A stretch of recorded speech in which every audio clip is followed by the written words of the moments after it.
Chers amis, nous venons de terminer notre culte d'aujourd'hui. Comme vous le savez, les églises sont déjà ouvertes pour que les cultes soient célébrés bibliquement.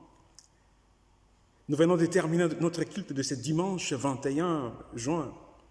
Mais je voudrais quand même vous faire part de notre méditation d'aujourd'hui.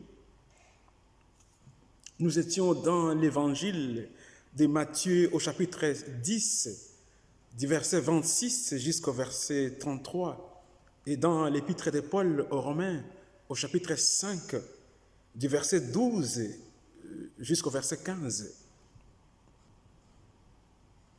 Ne les craignez donc pas. Ne craignez pas ceux qui tuent le corps, mais qui ne peuvent tuer l'âme. Craignez bien plutôt celui qui peut faire périr âme et corps en enfer. Soyez donc sans crainte. Avant de savoir pourquoi Jésus dit cela à ses disciples, il est important de pouvoir préciser certaines choses. Il y a une différence entre la peur et l'angoisse.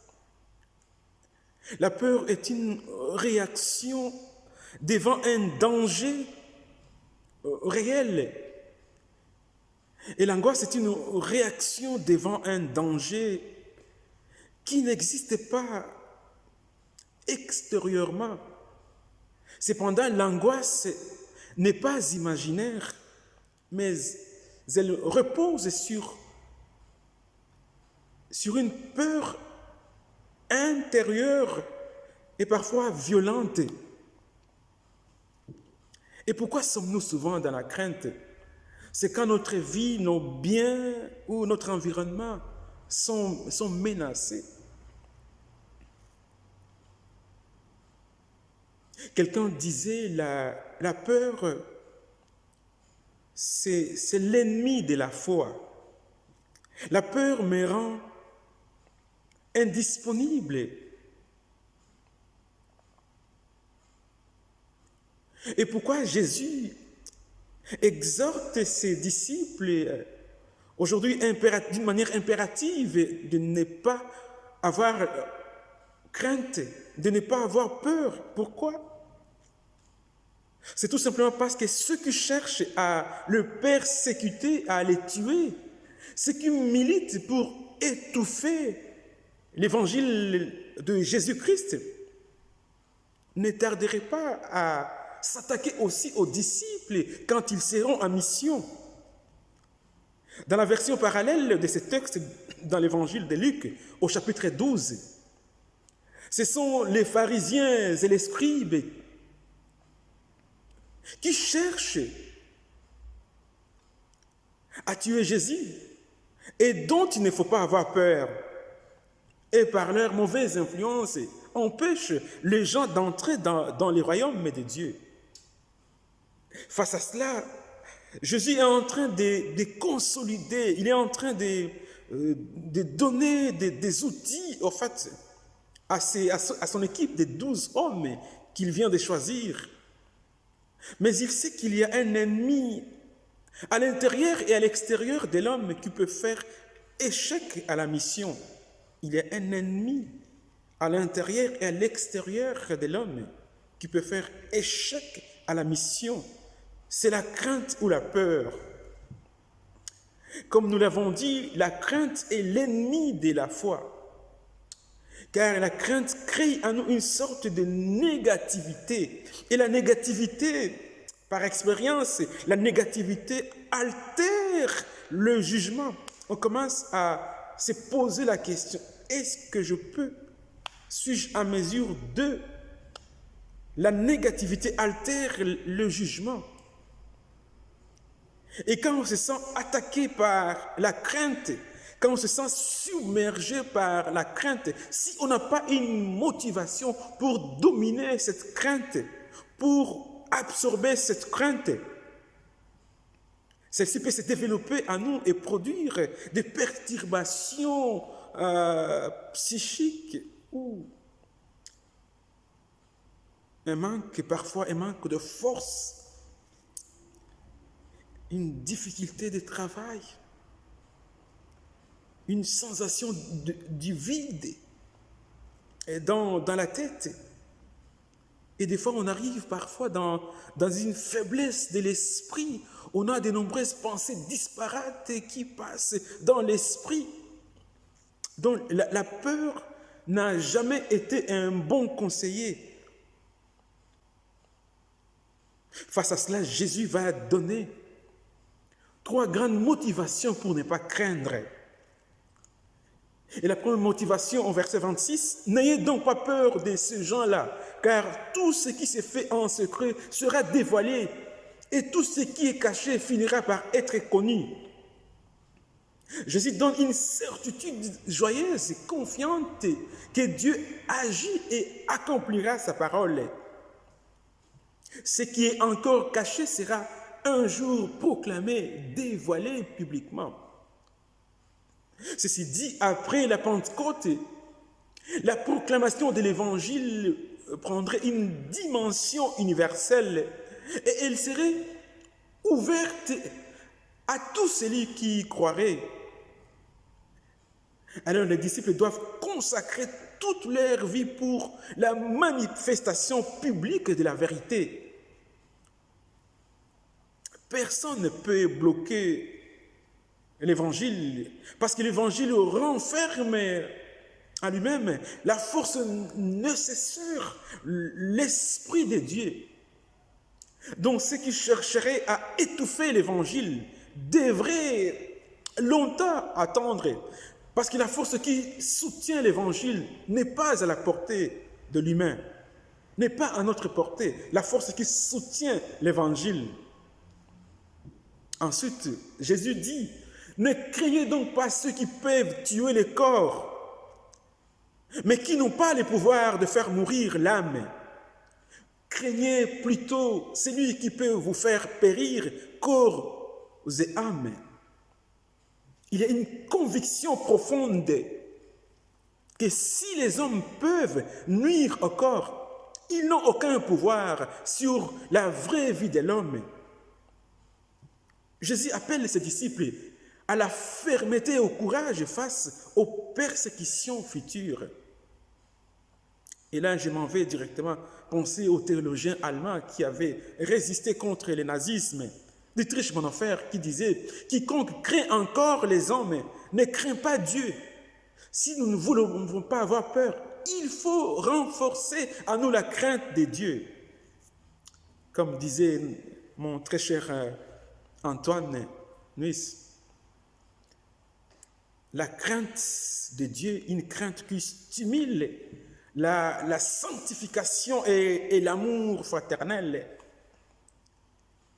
Chers amis, l'âme, c'est où la vraie vie, la personne intérieure,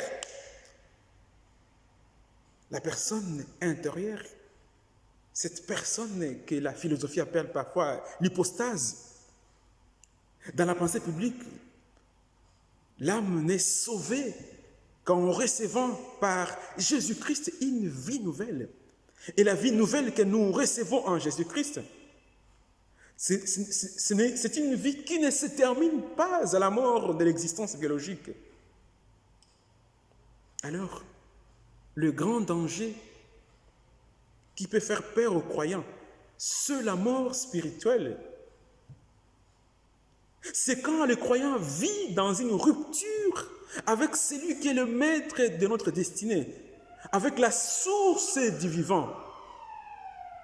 Enfin, au verset 31, « N'ayez donc aucune crainte, car vous avez plus de valeur que toute une volée de moineaux. » Il y a une profonde certitude que Dieu est un Père vigilant qui veille sur sa création. Il veille sur sa création d'une part par sa providence, par le fait que nous soyons dans son plan. Nous sommes dans le plan de Dieu. Et par conséquent, quel que soit ce qui peut nous arriver, dans sa mission, il nous accueillera. Quel que soit ce qui pourrait arriver aux disciples, il les accueillerait.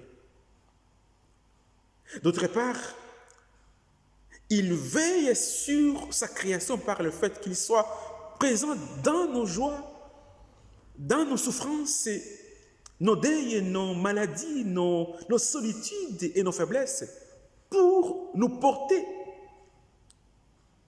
Par conséquent, contre la crainte des hommes, il n'y a qu'un seul remède, la confiance en Dieu. Chers amis, tout est fait dans les mondes pour créer en nous et nous persuader d'une crainte. Pouvez-vous vous rappeler combien de situations que nous avons vécues durant ces dernières années? Nous sommes passés de la crise financière en 2008 aux différents terrorismes avec ces lots d'attentats qui nous ont déstabilisés profondément. Il y a eu plusieurs catastrophes naturelles qui ont été signalées par-ci, par-là dans le monde. Ne parlons même pas des différentes maladies incurables découvertes. Maintenant, le coronavirus qui s'est emmené avec son cortège de morts et de crises financières et de peur jusqu'au confinement strict et à la fermeture des églises. Peut-être que certains ennemis de l'Évangile auraient souhaité faire taire la proclamation, mais l'Évangile n'a pas été confiné parce qu'il a été proclamé sous plusieurs formes, comme certains d'entre vous continuent à les proclamer. Notre société veut seulement que nous puissions vivre comme des Adam, le premier terrien,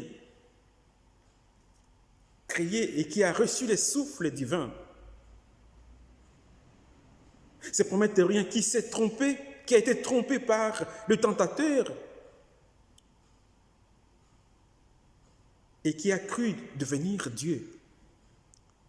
Alors cette illusion d'être Dieu est une des sources d'angoisse, est une des sources de peur, de crainte de plusieurs personnes quand elles se retrouvent dans l'échec, quand rien ne marche. Alors cette manière de vivre conduit plusieurs générations à une véritable mort spirituelle, c'est-à-dire vivre sans Dieu et mourir sans Dieu. On peut voir aussi qu'il y a plusieurs systèmes qui ont combattu l'annonce de l'évangile de Jésus-Christ. En même temps, on retrouve auprès de nos contemporains une volonté de possession adamique qui pousse à tout avoir sans être en relation avec la source du vivant, Dieu. Donc, tout est mis en place dans notre société pour que la crainte puisse trouver une place dans nos cœurs.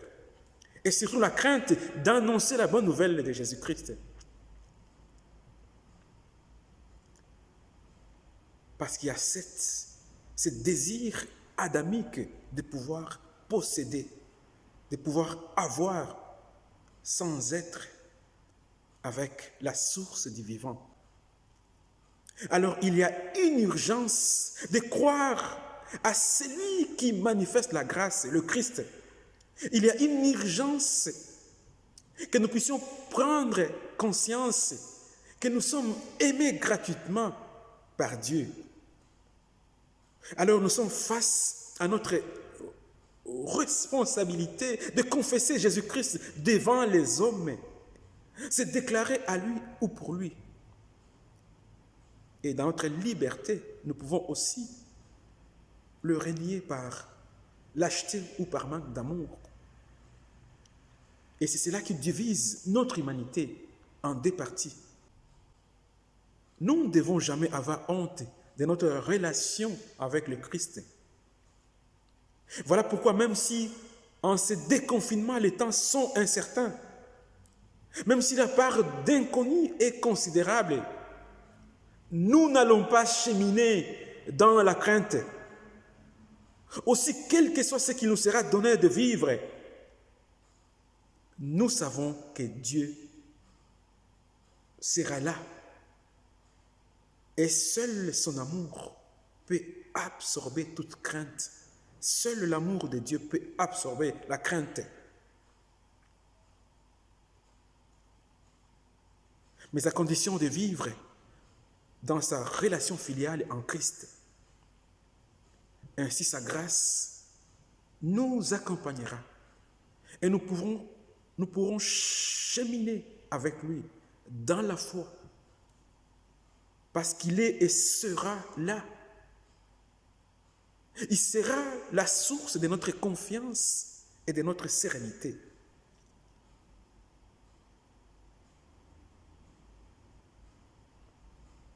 Ayons le désir d'être en relation avec cette source du vivant, en relation avec Dieu. Par son amour, nous pouvons absorber toute crainte et ainsi avoir la confiance de cheminer dans cette existence jusqu'à ce que le temps viendra où nous serons appelés à quitter cette existence biologique. Que le Seigneur vous bénisse.